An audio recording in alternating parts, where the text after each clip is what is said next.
can get this fourplex by yourself, but you're limiting yourself to your own capital and credit. He said, alternatively, you could bring a group of investors together and you could get a 100 or 200 unit apartment building. And I was like, what? I was like, that's a thing? I thought, until that moment, I thought you needed Donald Trump's bank account to do that. Like, it never would have occurred to me that real normal people do that. And so I was like, oh, I want to do that like that. That's what I want to do. That sounds great. So I went home that night and told my husband, I was like, there's this thing. It's called syndication. You bring groups of investors together. Like, let's learn how to do that. Especially because we were self-employed at that time, because I had left law a few years earlier. We were self-employed, so it was hard to get conventional loans. Welcome to Real Estate Deal Closers with Anette, Talie, where we focus on the deals. Our guests are real estate closers who will share in detail the whole process from finding a deal to closing it, as well as strategies and tips to help you do the same. Here's your host, Anette Talie. Welcome to another episode of Deal Closers. I am your host, Anette Talie, and my guest today is Monick Halm. Welcome, Monick. Thanks for having me, Annette. I'm thrilled to be here. I'm very excited to have you because I know that you have the same passion as me to educate more women in real estate. So let me tell you a little bit about Monick. She's an educator and advocate for women to create passive income streams through real estate investing. Her mission is to assist 1 million women to achieve financial freedom through real estate. She is the founder of Real Estate Investor Goddesses and is herself a real estate investor and syndicator with over 14 years of real estate investing experience in multifamily, mobile homes, and RV parks, flipping, commercial, vacation rentals, and ground-up development. Together with her husband and her investors, she owns over 1,300 rental units across 6 states. She is the #1 best-selling author of the Real Estate Investor Goddess Handbook and Wealth for Women, Conversations with the Team That Creates the Dream, and the host of the Real Estate Investor Goddesses podcast. She is also a real estate strategy mentor, keynote speaker, recovering attorney, certified interior designer, Feng Shui expert, avid world traveler, wife, and mother of 3 amazing kids. Wow! That is impressive. So, Monick, tell us, how did you get into real estate? I got into real estate completely by accident. I was raised by great parents. I'm a first-generation American. My parents are from Haiti. Told me always I could be anything I wanted, but in parentheses, as long as I was a doctor, lawyer, professor, engineer. Because that's what they knew of as success, right? So, and the only thing I'd ever been taught about real estate was to get your own home. And I became a lawyer. I hated being a lawyer, but that's a whole other conversation. What type of lawyer? I was a corporate litigator. Okay. Long hours, really intense. And I was, partnership track in a big firm. And the only thing that I've been taught about real estate was to get your own home. So I went to get a house, and that was 2005, towards the top of the last bubble. And in Los Angeles, where I live, even back in 2005, a semi-decent house in a semi-decent neighborhood, not like fancy Bel Air mansion or Beverly Hills, just like a neighborhood where you're not going to have drive-by shootings. A decent house was upwards of $700,000. Wow. And even though I was, making 6 figures as an attorney, it was like a low 6 figures. I couldn't afford anything by myself. And a friend of mine who is in a similar boat suggests that we buy a duplex together. The original idea would be that we would buy a house with 2 equal sides and each live on one side. And since I could afford half a house, and I was like, yeah, let's do that. But instead of finding a property with 2 equal sides, we ended up finding this one, like beautiful old Craftsman that had a larger bottom unit, a 2-bedroom upstairs, a converted garage that was another 1-bedroom unit in the back. And And we bought that, each took a bedroom in the larger unit, and we ended up renting out the upstairs, renting out our back house, and then renting out our basement even. And we started house hacking before I knew that was a thing. It was just like, oh, this is awesome. These people are paying our mortgage, and this is great. And then when I met my husband, he had a duplex, and we got a single family rental together. And after the crash in 2008, and houses became on sale, we ended up selling one of our properties, and we started flipping with the proceeds. So we were flipping until about 2015, when houses were not so on sale, and it was very expensive and competitive here in LA. And at that point, I ended up meeting a man who would become my mentor and who completely changed the game for me in real estate. And it all happened in like one 10-minute conversation. So it was Robert Helms, who's the host of the Real Estate Guys radio podcast. And we had a mutual friend, and he was, so I was, at the time I was getting tired of the flipping, because it's a short-term job, right? Like, you do the job, hopefully you get money at the end of it, but then you have to start over again. And I wanted something that was more passive and buy and hold, but nothing made any financial sense in LA. Like, nothing cash flows here. So he's my friend, our mutual friend Kyle said, you should meet my friend Robert Helms. He's coming to LA tomorrow, and you should talk to him. I was like, sure. So I went, and I was telling Robert, he was asking me what I was up to. I told him about the flipping and the looking for the fourplex in LA. And he said, LA is a tough market. I always say, live where you want to live, invest where the numbers make sense. And I went, oh, until he said that, I always thought you had to invest where you lived, or you could drive to your property, touch it, and, Oh my goodness. You just said something that I was always like, I need to see it, touch it, and feel it, manage it yourself is what I thought too, right? So that's how I thought. It never occurred to me that I could invest in any other way. So when he said that, it literally opened up the world to me. And it's not bad if you think that, and you're in a place that's affordable. Like, Florida is way more affordable than Los Angeles. But I was stuck where, like, a semi-decent house in a semi-decent neighborhood where you're not going to get shot was like upwards of $700,000. So I was like, that's a lot of real estate you can get in other markets. And then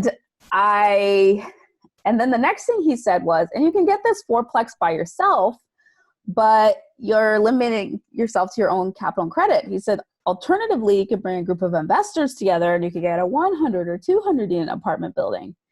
And I was like, what? I was like, that's a thing? I thought, until that moment, I thought you need a Donald Trump's bank account to do that. Like, it never would have occurred to me that real normal people do that. And so I was like, oh, I want to do that like that. That's what I want to do. That sounds great. So I went home that night and told my husband, I was like, there's this thing. It's called syndication. You bring groups of investors together. Like, let's learn how to do that. Especially because we were self-employed at that time, because I had left law a few years earlier. We were self-employed, so it was hard to get conventional loans. And until that time, we were really, and I was so ignorant. There was so much I didn't know, but we were just paying all cash for everything.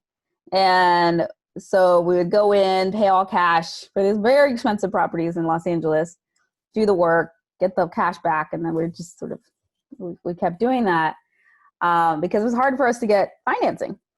And so I was like, oh, yeah, bring groups of investors together. And then there's like commercial financing is a whole other thing. And so we went, that was October 2015. I had that conversation with Robert Helms, and I went home that night. That night we bought tickets for their syndication seminar, the Real Estate Guys syndication seminar. So January 2016, we were in Phoenix learning about syndication. And that's how I got on this path. Within a year, we had over 1,000 doors by bringing groups of investors together and doing this strategy. So, and that's kind of how I got into what I'm doing now. Yeah. You are muted. Oh, okay. What I was saying is that that is awesome. Only 5 years ago, you kind of started in this path where you decided, oh, I can invest somewhere else, and I can bring other people, use other people's money. Yeah, 4 years ago, less than 5 years ago. Amazing. The Deal. All right, so now let's go and talk about the deal. What deal are we talking about today? Yeah, so I want to talk about a deal. Well, it's actually, can I talk about two deals that end up coming together? They happened almost simultaneously. Absolutely. So they kind of became a package and was part of the whole story. So I'll talk about two deals. And I want to talk about that one because it was some deals that we bought that first year, and it went full cycle through. So there were two. What type of deal? They were multifamily. So there was a 77 unit and a 51 unit in Albuquerque, New Mexico. They were being sold by two separate owners, but they were relatively close together. They were both smaller than what we were looking for, but because they were close together, we realized we could buy them together and manage them together and create some more economies of scale that way. So then we ended up with 128 units. So we found this 77 unit, which was they were both C-class buildings. One was in a B neighborhood on the rise. The other one was in a C neighborhood on the rise, or so we thought. That's another story. It was not as on the rise as we thought. There were certain things that you look for that we saw, but I'll tell. Oh, I can share later, like where we went wrong and how we and how a miracle of God literally fixed this for us. But so we found these units, and how we did, because we hadn't been thinking. Let me ask you that. How did you find them? Were they listed, or did you have a broker send them to you? So at this point, we were kind of baby investors, right? So we were baby syndicators. This was our first year, and it was one of our first deals. So we had syndicated, at this point, helped syndicate a mobile home park, but that mobile home park had been found by a friend of ours. So he had done all the way. But we've been involved in that on the sponsorship side, but we didn't have much experience. So this was our first deal where we actually did it.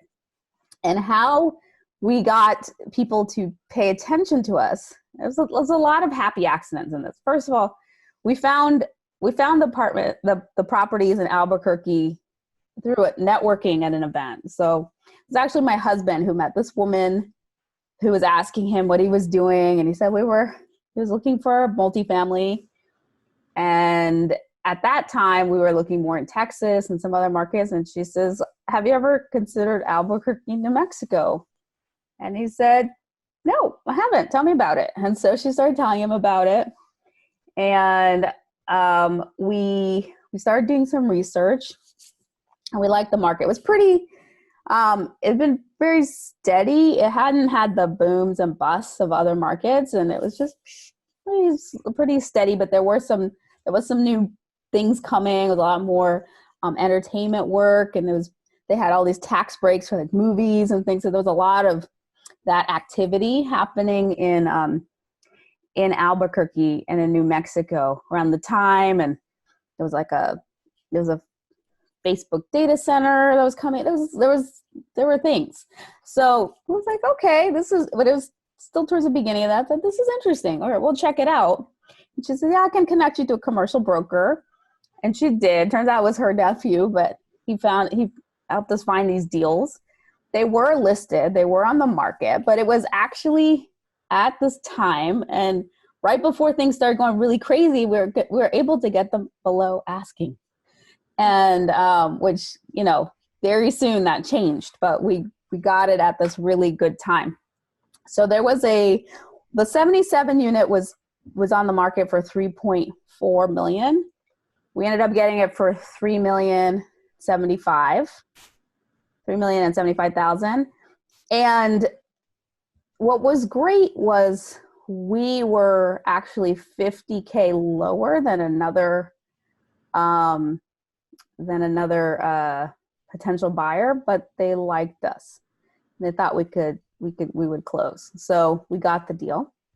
And the other one was on the market for 1.95 and we got it for 1.8, and that was a 51 unit. So and what how did you negotiate these prices down from 3.4 and 1.9? We looked, and partly it was through our, getting the advice of our listing, or the sellers, our broker was representing us. We talked with our property management company. So we hired it was the largest property management company in the state. Actually, one of them, one of the buildings that property management company was already managing. Obviously knew the seller, and they might have helped. That was the one where we got it for $50,000 below. Did you know that they were managing the building when you? Yeah, we did. Yeah, okay. We did. So it was helpful because we had that continuity, and they were, they could show us a little bit where the skeletons were buried. So that they did not end up actually being the best property management company. We had to get rid of them. They were not great. That was the hard part about that whole situation in Albuquerque. It was really hard to find property management there that could do the job well. It really mattered who was in the seat. But we got that for 3.075, and we ended up syndicating. So we had put them together, or yeah, we put them together. No, actually, no, we didn't. We kept them apart. So we had two separate. We did two syndications.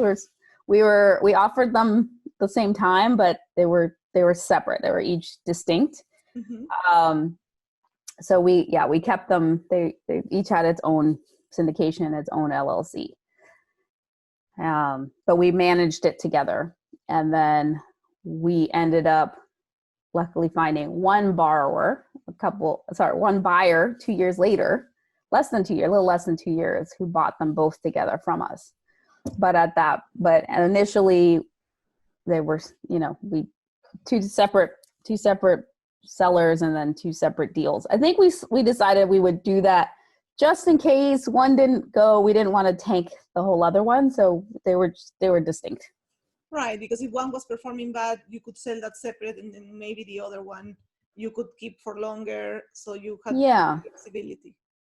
There might have been some benefits to having them together as one syndication too, just being a little bit more flexible that way. But we decided at the time it made more sense to just keep them separate. Right. So how did you fund it and finance it? So we got Freddie loans for 75% for each. We had 3 years of interest only. Wow. And I'm trying to remember, I'm blanking on the interest rate, but it was a pretty good interest rate for the time. But it's been a few years, so I forgot what the interest rate was, but it was good. It was a good interest rate. It was a good interest rate at the time, so we got a good deal on it. We did not get the CapEx. We raised the CapEx. So during our syndication, we raised the down payment and the CapEx and cash reserves.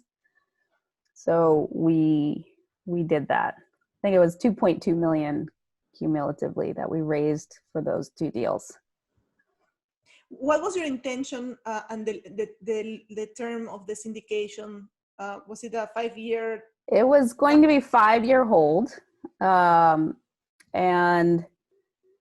we ended up selling it in just under 2 years, and we ended up closing on them a week apart, or a few days apart. So it was all like we bought them together and then sold them. But yeah, just under 2 years, and we sold it at a profit. Thank you, God. Literally, it was So, okay, I'll get real about this deal. Yes, I don't know. This I is want more to about, hear the story this now. is more about like closing deals, but let me talk about like running the deal. Because so there were, first of all, I think it was tough because neither us nor our partner on the ground, our other partners, so we had one other partner that we did this deal with. He was in Dallas. It was a pilot, so he could, we could get there. We got there quite frequently, but it's not the same as actually having very trustworthy boots on the ground. I think when you have great property management that are running deals well, it's fine. It's just that we did not have that situation. So, and there were times that we just, like in the summer, we took our daughter and we lived in Albuquerque for weeks because we had, and when we were there, we could see things and things improved, and then we'd leave, and it was like, it was tough. It was a tough culture to work in, and so we did make some mistakes, and we were relying on our property management company to show us like what we could or couldn't do, and but we over improved some of the properties. I mean, we looked at what other buildings not far away were doing, but for some reason it didn't move the needle in rents that much, and so we had to change that. But it was, and there was a lot of crime that was happening in our buildings. So the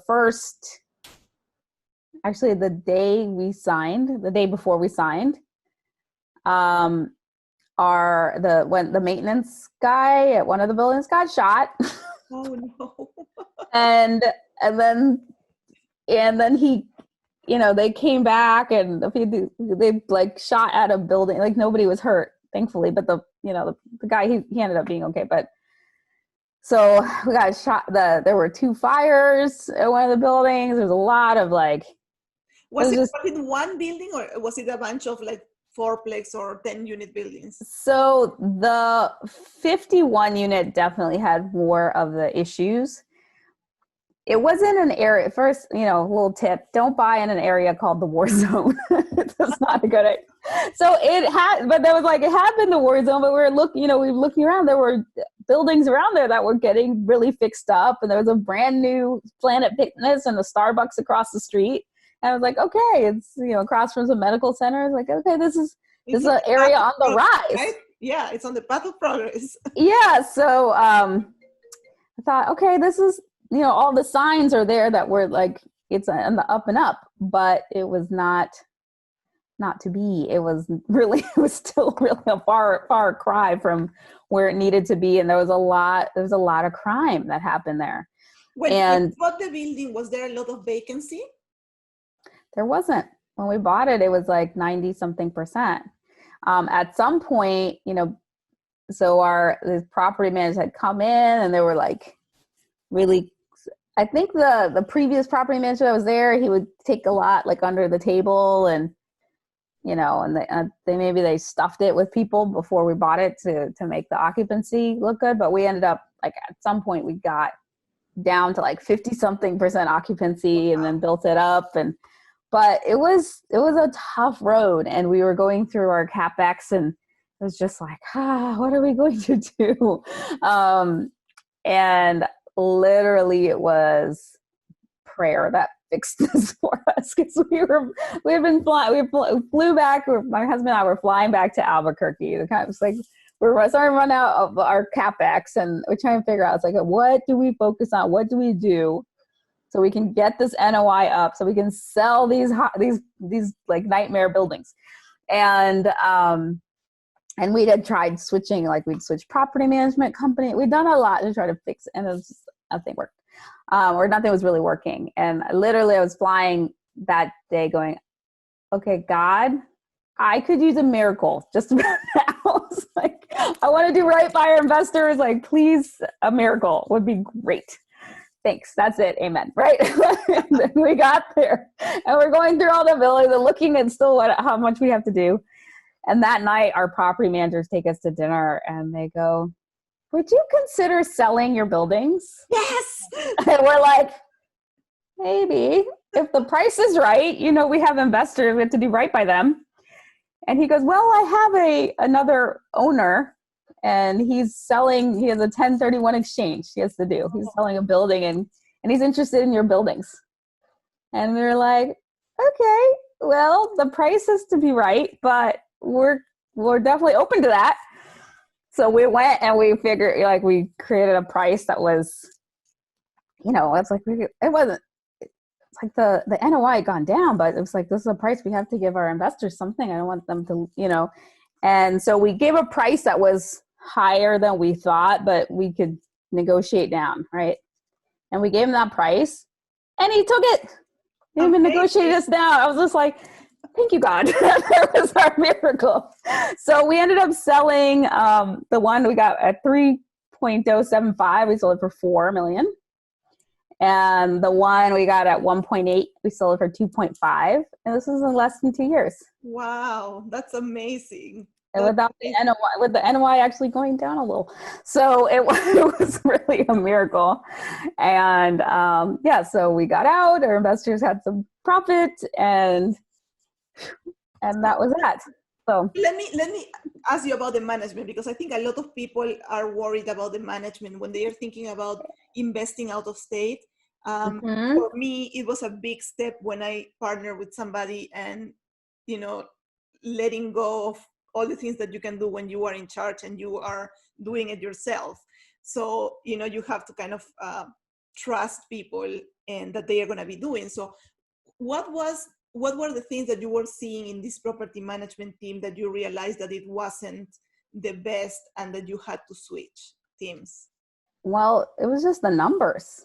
We were looking at the numbers don't lie, and they were going in the wrong direction. So, and that was, you know, that was that. We were, and the thing is that they were very nice people. You know, it's like they're very nice. And they would talk and they were nice, and the results were crappy. And I just, you know, couldn't do that. It's like we had investors to look out for. So we gave them a chance. I was like, okay, this isn't working. So first we tried having different on-site managers and to see what would work. And certain ones were better than others.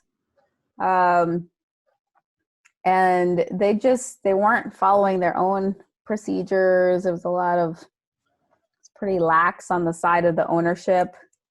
They would blame other people, but they weren't taking responsibility for, you know. But what was the problem? Well, you mentioned that the vacancy was going down. So was the problem that they were not checking on the tenants properly so that they would have to be evicted, or? So there were a lot of problems. So they were not keeping up with maintenance well. So people weren't being well taken care of. They were not qualifying tenants that well. So we had some problem tenants coming in. They were not they were not diligent about collecting rents or charging late fees or making sure that people paid on time. So yeah, those are the main things. It was like maintenance, qualifying tenants, and collecting rents.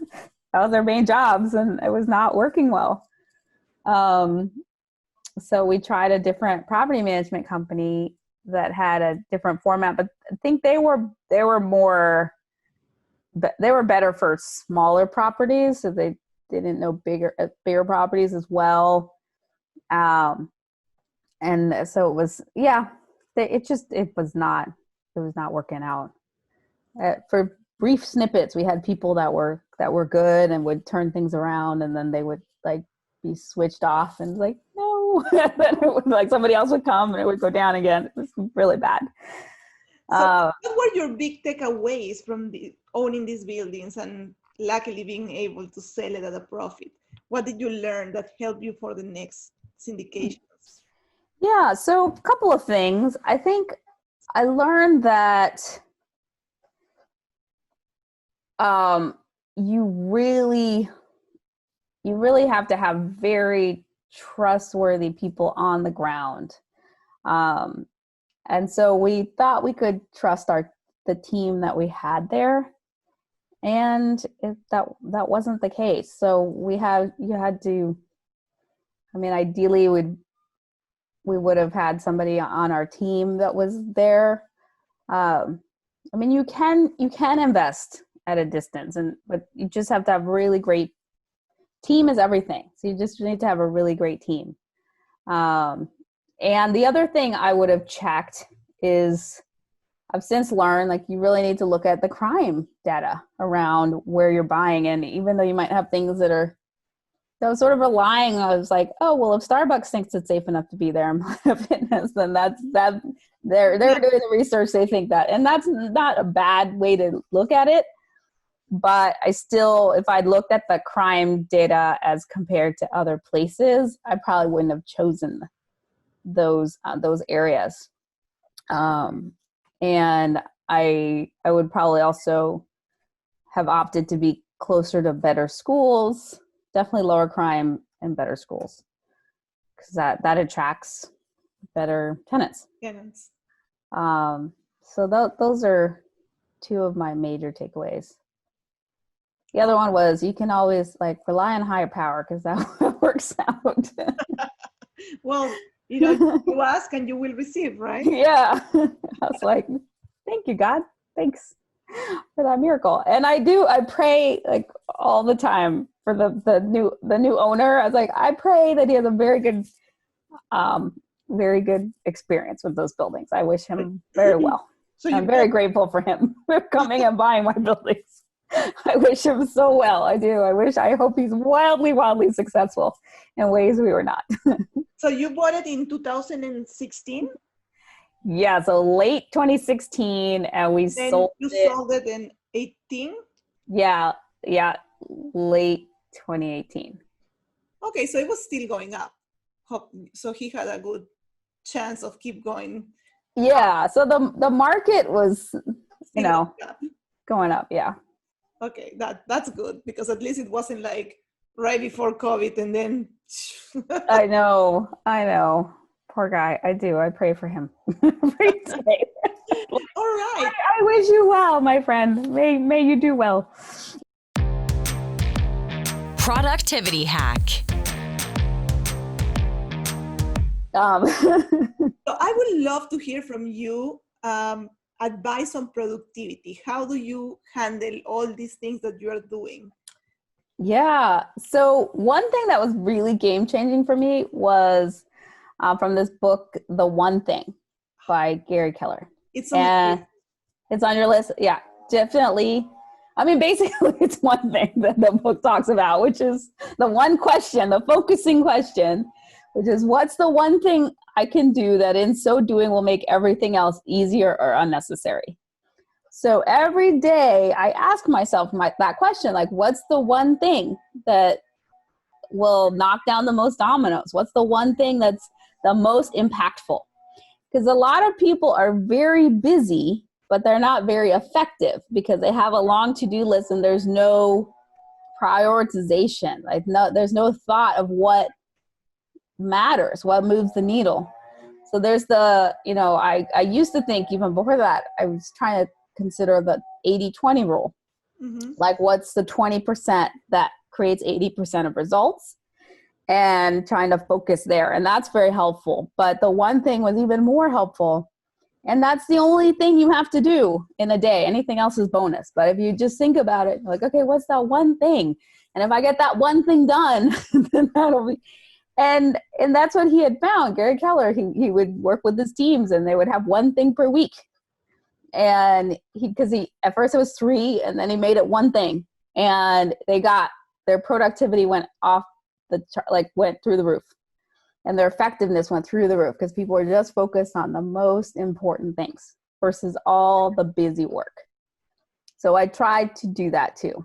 And that's been game changing. Once you identify the busy work, you could also give it to somebody else. If it's just not moving the needle, you can hire an assistant. Or not do it. There's so much stuff you don't really need to do. But yes, I've hired people to do stuff that's important, but doesn't have to be done by me.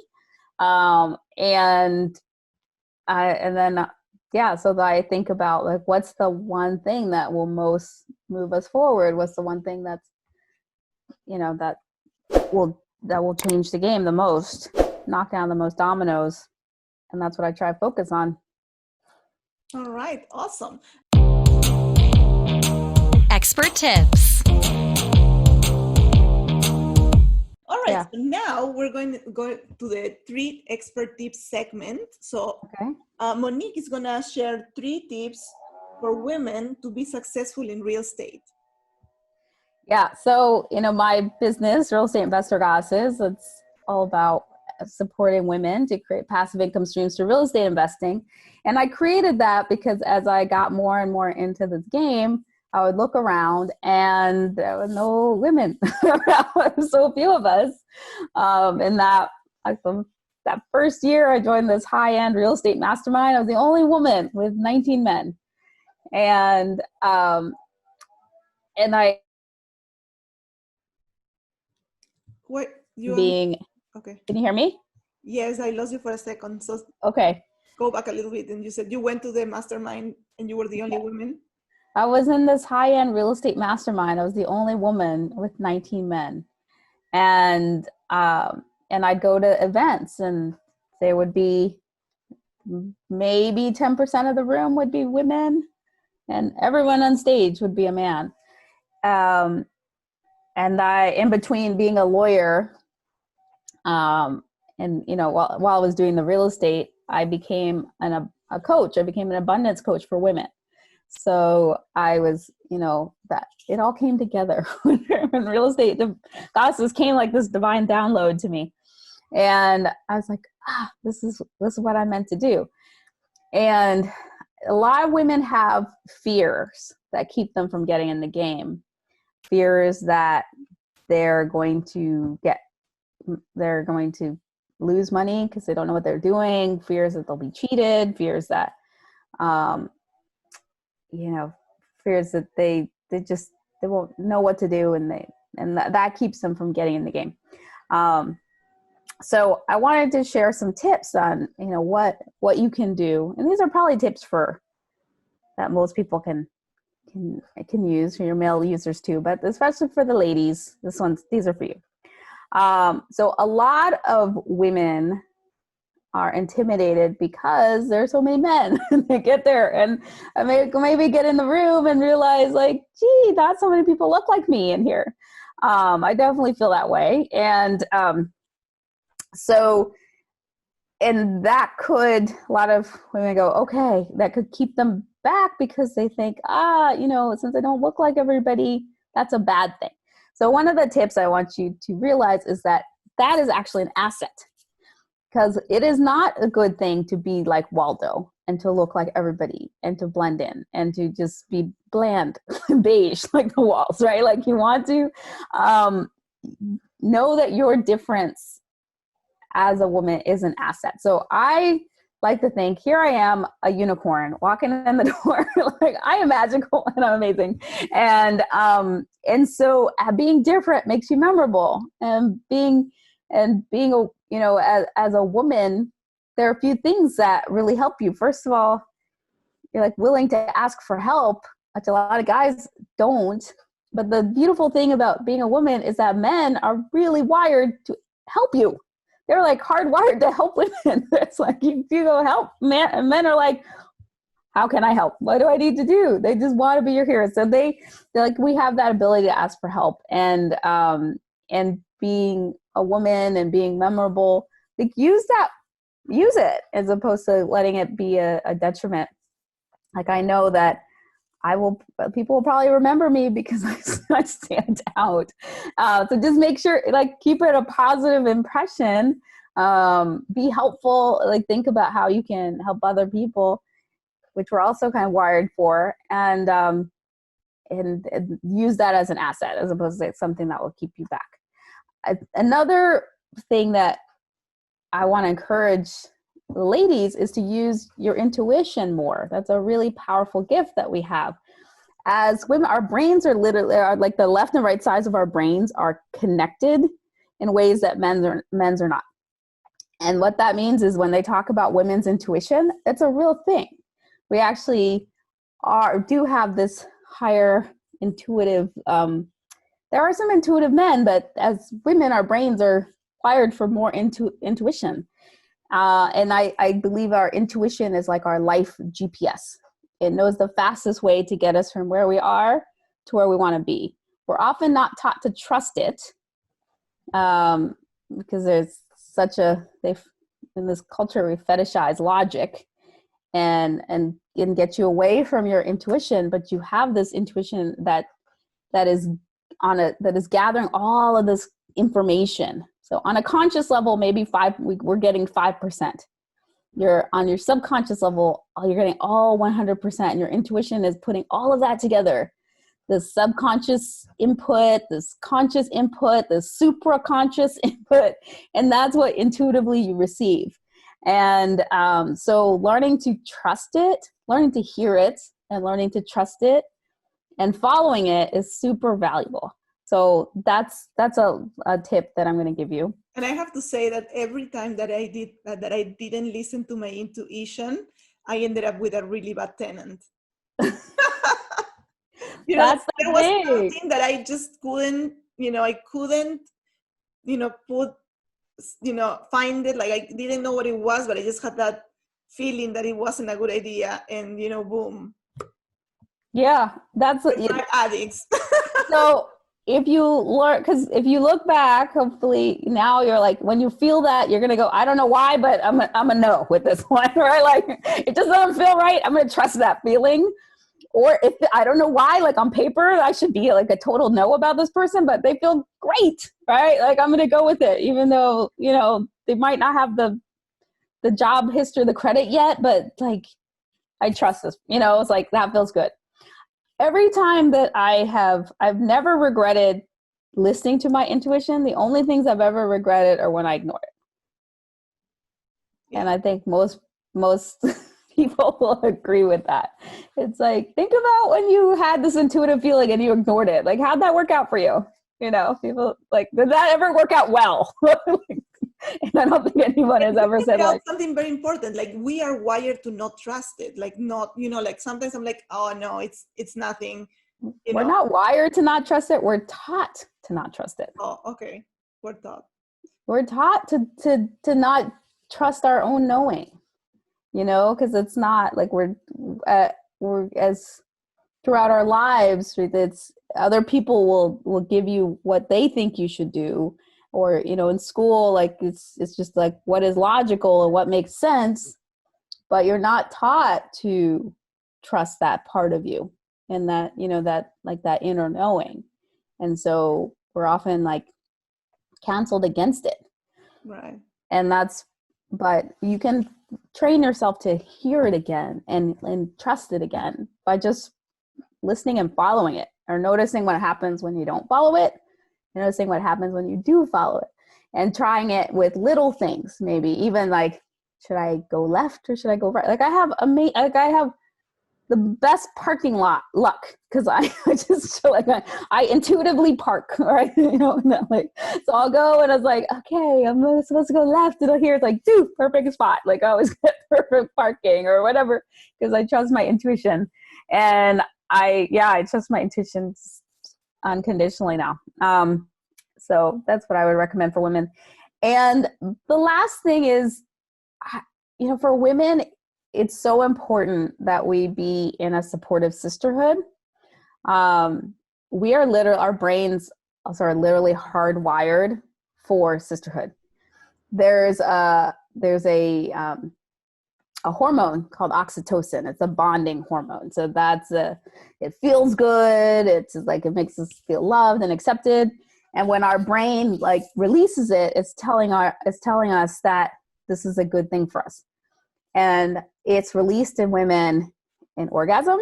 It's released when we're breastfeeding, and it's released when we're around groups of women. Literally, it's like just being around women, our brain is like, this is good for you. It lowers our stress. We learn better. There's all this stuff. So definitely join. There are like Real Estate Investor Guys is a community of women real estate investors. There are a few out there as well. Find that and like lean into that, because It will help sustain you. And also will inspire you as you're seeing women that are succeeding. Then, especially in this like a non-competitive, like in our group, we call it's a sisterhood. We call it like welcome to our sisterhood. We're sisters, like family. We don't have to compete. We know it's an abundant universe. So it's like we cooperate with one another, and we cheer each other on, and we celebrate. We have brag Mondays, so people brag and celebrate about what they're doing. But we know that, oh, if she's doing it, I can do it too. Oh, look, she's doing it. I can do it too. And so that will help you get that confidence you need to get in the game and stay in the game. That's awesome advice. And that's, everything that you touch is so true, starting with, being women. Like the first meetup that I went, I was the only woman too. I think actually there were 2 out of like 30 to 40 people in that on that meetup. There were 2 women. Sounds so right. I was like, why is this so? And I come also from architecture, which is also a little bit of a male career, but it's not, I think, as prominent as real estate, where there's a lot of men. But like you said, I took that and use it to my advantage. Before I went to my first live event, I created my brand, and I make sure that I had pink, because I'm sure none of the guys is gonna have pink on their business cards. So every time that they look at my business card, they will remember it was me. I love that. See, that's it. That's exactly it. It is an asset to not stand out and to not be like everyone else. Just use it. It's not, don't let it hold you back. Just like Talie. And I just like Anette. That's beautiful. All right. I am so happy to have you today. Thank you so much for sharing so much with us. So if people want to find you, how can they do it? What's your website, your email? Share with us. Yeah, so you go to reigoddesses.com. That's the best place to connect with me, but also I'm at reigoddesses on Instagram, and you can find some Facebook.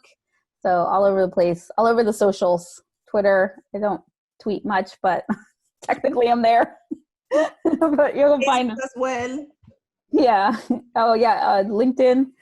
I'm all over though. To be honest, I have people that are doing that are me on social, but I'll get the message.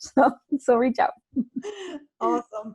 All right. Yeah. If you are learning something new and you're enjoying the show, please subscribe to the channel in YouTube or in iTunes podcast and give us a review. We want to bring amazing guests that share their journey. So please help us grow. Thank you so much, Monick. This was amazing. Thanks for having me, Annette. This was Real Estate Deal Closers with Anette Talie, brought to you by Talie Investments. We hope that you enjoyed this episode. Our goal is to provide amazing value on your real estate journey. Connect online at www.talieinvestments.com, where you can find this episode and more. Did you like this episode? Subscribe, like, and share.